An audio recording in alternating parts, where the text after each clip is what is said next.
Hello, Mr. Johnson. My name is Amanda. I'll be the nurse practitioner doing your cardiovascular and peripheral vascular exam. Do I have your permission to video this and to upload it to YouTube? Yeah. I'll first start by washing my hands thoroughly and taking a full set of vital signs, including pulse oximetry. Once I've done that, I'll then inspect Mr. Johnson's entire neck and chest area, including the abdominal area, looking for any abnormalities. After I've done a full inspection of the area, I'll get you to turn your head to the left and I'll feel for his JVP. I should be able to see the external JVP, and the internal I shouldn't be able to see. However, I can see the pulsation. And once I find where that pulsation starts here, I'll mark it. I'll then get a ruler and measure. His measurement is 1.9. I'll then locate his, could you look straight for me, Mr. Johnson? Thank you. I'll then locate his carotid arteries. I'll palpate them, one on each side. Once I've located and palpated the carotid arteries, I'll then listen to each one with my bell as well as my diaphragm.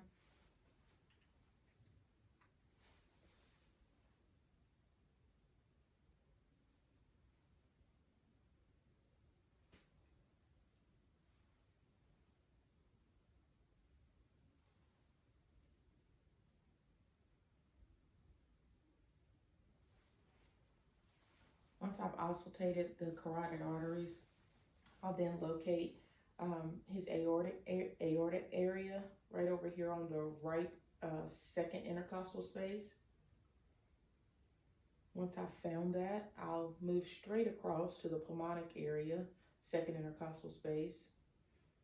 Then I'll move to the Erb's point, which is the third intercostal space, the tricuspid, which is the fourth intercostal space, and the mitral, which is the fifth intercostal space. I'll then move to the midclavicular line to this PMI here, which is the point of maximal impact or the base or apex of the heart. Once I've palpated and found those areas, I'll then listen to them with my stethoscope using the diaphragm as well as my bell.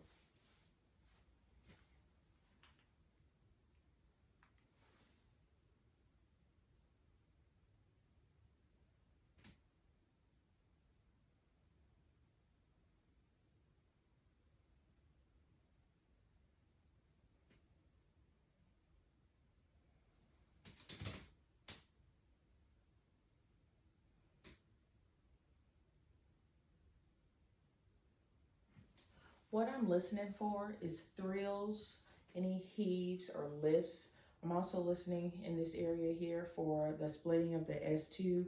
That is the pulmonic and aortic valves closing separately. You can have a normal or an abnormal splitting of the S2.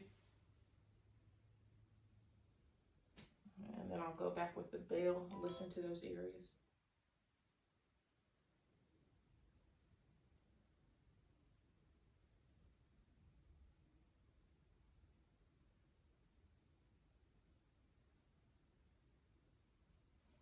After I've auscultated all those areas, I then want to locate his abdominal aorta.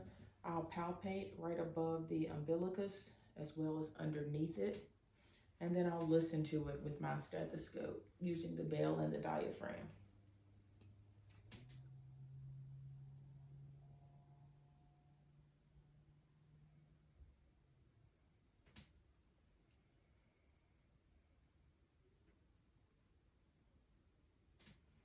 I then want to locate Mr. Johnson's femoral arteries. Once I locate those arteries, for the sake of the video, we'll keep his pants up, but I will palpate or feel for those arteries. And I do want to listen with the bell and the diaphragm of my stethoscope as well.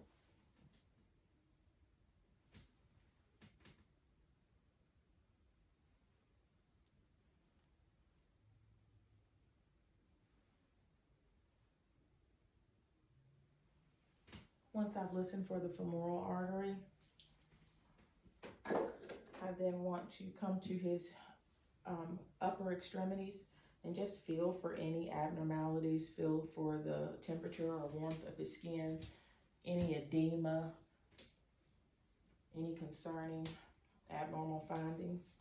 I then will feel or palpate for his apical pulse, which is normal and a 2+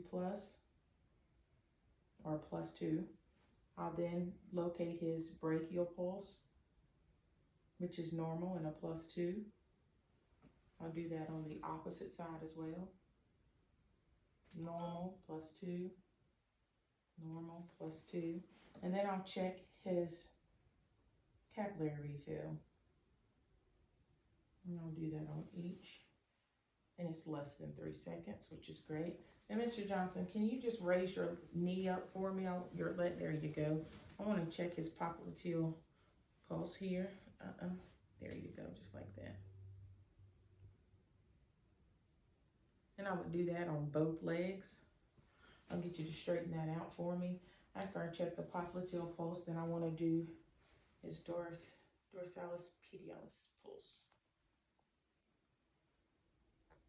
That's nice and strong, +2 as well. Then I'll come around here to the side. Good.